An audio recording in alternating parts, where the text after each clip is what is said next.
अस्सलाम वालेकुम, मैं हूं मोहम्मद अवैस, क्लिनिकल साइकोलॉजिस्ट और माहिर नफ्सियात। आप सबको अपने YouTube channel psychologic with Awais में वेलकम करता हूं। अगर आप लोगों ने ये चैनल अभी तक सब्सक्राइब नहीं किया तो इसको सब्सक्राइब कर दीजिए ताकि आप तक न्यू न्यू वीडियोस जो हैं वो पहुंचती रहें। आज का टॉपिक बहुत इंपॉर्टेंट, एंगर मैनेजमेंट। वो कौन से ऐसे 5 काम हैं जिनको करके हम गुस्से के मनफी असरात से बच सकते हैं। हमारी ज़िंदगी में गुस्से के बहुत से असरात आते हैं, उनको हम समझ लेते हैं और उनके मनफी असरात से किस तरीके से बचा जाए। वो कौन से ऐसे 5 तरीके हैं जिनको अप्लाई करके, जिन पे अमल करके हम गुस्से के मनफी असरात से बच सकते हैं। इन सब को देखने के लिए, समझने के लिए वीडियो को एंड तक लाज़मी देखिए ताकि हम उन 5 कामों को समझ लें कि वो कौन से 5 काम हैं जिनको अप्लाई करके हम गुस्से के मनफी असरात से बच सकते हैं। तो पहले समझ लेते हैं कि गुस्सा क्या है। गुस्सा एक बुनियादी तौर पे नेचुरल इमोशन है, एक कुदरती जज्बा है जो कि हर इंसान में पाया जाता है और उसका होना ज़रूरी भी है। उसकी वजह से हमारे अंदर सेल्फ डिफेंस, सेल्फ रिस्पेक्ट, अपने राइट्स के लिए आवाज़ उठाना, अपने हकूक़ की बात करना और अपना दिफ़ा करना शामिल होता है। लेकिन गुस्से का एक ख़ास म्यार या एक ख़ास मिक़दार तक होना उसका ज़रूरी है। अगर वो एक ख़ास लेवल से या एक सर्टेन लेवल से जब ऊपर चला जाता है और उसको हम सही तरीके से एक्सप्लेन नहीं कर पाते, एक्सप्रेस नहीं कर पाते, उसका इज़हार सही तरीके से नहीं कर पाते, तो उसके मनफ़ी असरात हमारी जिस्मानी, नफ़सियाती और समाजी इन तमाम शोबों की ज़िंदगी पे पड़ने शुरू हो जाते हैं और उसकी वजह से हम बहुत से मसाइल का शिकार हो जाते हैं। तो उसके मनफ़ी असरात से बचने के लिए हमने 5 काम करने हैं। तो उसके मनफ़ी असरात क्या होते हैं, इनको भी देख लेते हैं।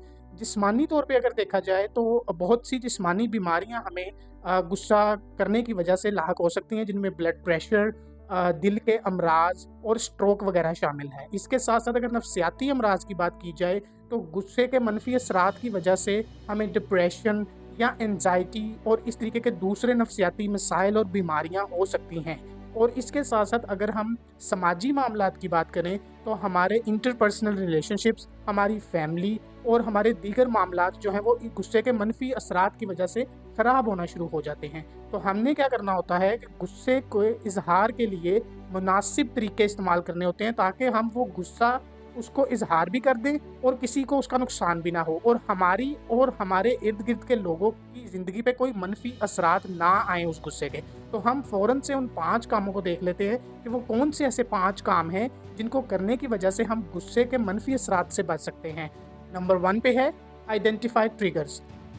सबसे पहले उन चीज़ों को आइडेंटिफाई करें कि वो कौन सी ऐसी चीज़ें हैं या काम हैं या सिचुएशंस हैं या इंसान हैं जिनकी वजह से हमें गुस्सा आता है और हम अपने गुस्से पे कंट्रोल नहीं कर पाते। तो सबसे पहले हमने उनको आइडेंटिफाई करना है, हमें उनका पता होना चाहिए कि वो कौन से ट्रिगरिंग पॉइंट हैं जो हमारे गुस्से को स्टार्ट करते हैं और ट्रिगर करते हैं।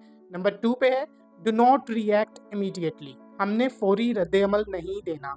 गुस्से की सूरत में फ़ौरी रद्द-ए-अमल देना बहुत नुकसानदेह होता है। उसकी वजह ये होती है कि हम गुस्से की हालत में कोई भी फ़ैसला करने की सलाहियत नहीं रखते और हम यकीनन तौर पे कोई ना कोई गलत फ़ैसला या गलत अल्फ़ाज़ अदा करते हैं, जिसकी वजह से हमारी और दूसरों की ज़िंदगी में बहुत मनफ़ी असरात पैदा होने शुरू हो जाते हैं। तो हमने क्या करना है कि हमने अपने रद्द-ए-अमल को रोक लेना है।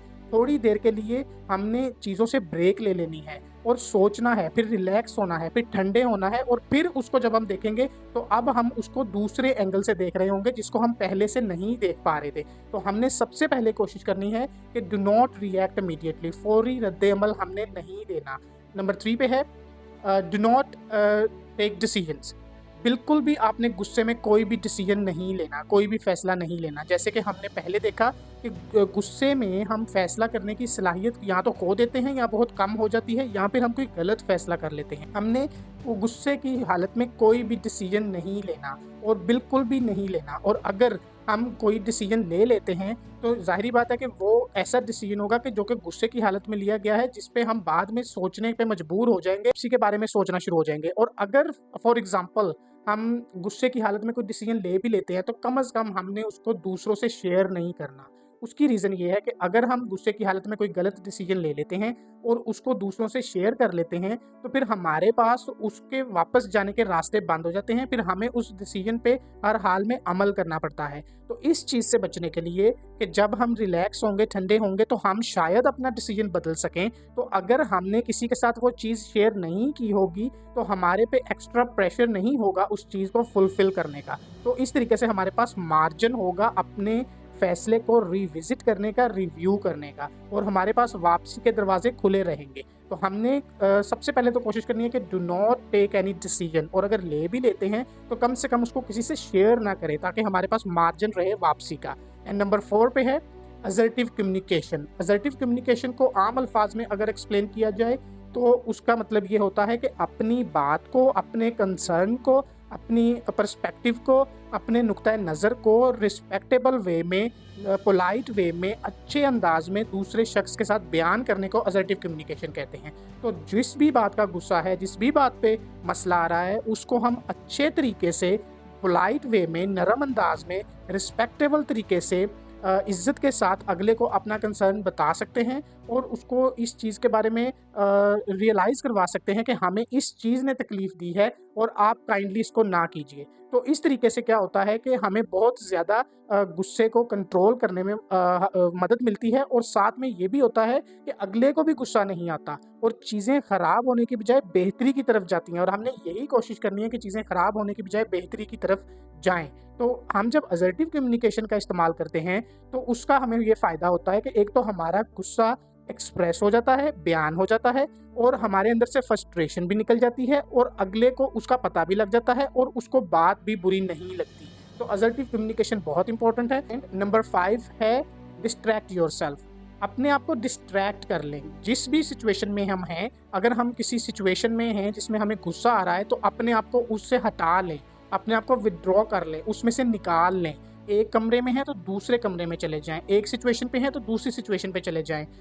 एक चैनल देख रहे हैं तो दूसरा चैनल चेंज कर लें। अगर कोई ऐसा काम कर रहे हैं जिसकी वज़ह से गुस्सा आ रहा है, तो वक़्ती तौर पे ब्रेक ले लें और डिस्ट्रैक्ट करें अपने आप को, उस चीज़ से हटा लें और थोड़ी देर के बाद दोबारा से वो काम शुरू कर दें। अपने आप को डिस्ट्रैक्ट करें, कोई ऐसी एक्टिविटी कर लीजिए जिसकी वजह से आप इंटरेस्ट जिसमें फ़ील करते हैं, जिसकी वजह से आपका फ़ोकस और अटेंशन उस तरफ हो और गुस्से की तरफ आपका फ़ोकस और अटेंशन ना हो, क्योंकि गुस्से को जितना हम फ़ोकस करेंगे, अटेंशन देंगे, उतना ज़्यादा वो बढ़ेगा और भड़केगा। तो ये कुछ 5 काम हैं जो करके हम गुस्से पे बहुत अच्छे तरीके से काबू भी पा सकते हैं, कंट्रोल भी कर सकते हैं और उसको बेटर वे में एक्सप्लेन भी कर सकते हैं, एक्सप्रेस भी कर सकते हैं, और अपनी और दूसरों की, इर्द-गिर्द के लोगों की लाइफ में गुस्से की वजह से आने वाले मनफ़ी जो असरात होते हैं उनको मिनिमम कर सकते हैं, कम कर सकते हैं, और बहुत ज़्यादा उसका हमें फ़ायदा हो सकता है। तो वो कौन से ऐसे 5 काम हैं जो हम करके गुस्से से बहुत अच्छे तरीके से निकल सकते हैं और कंट्रोल कर सकते हैं? तो उनमें नंबर 1 पे है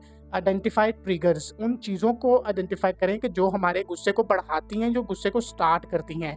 नंबर 2 पे है डू नॉट रिएक्ट इमीडिएटली। हमने इमीडिएटली रिएक्ट नहीं करना, फौरी रद्द-ए-अमल नहीं देना, बल्कि थोड़ी देर रुक जाना है और उसके बाद रद्द-ए-अमल देना है।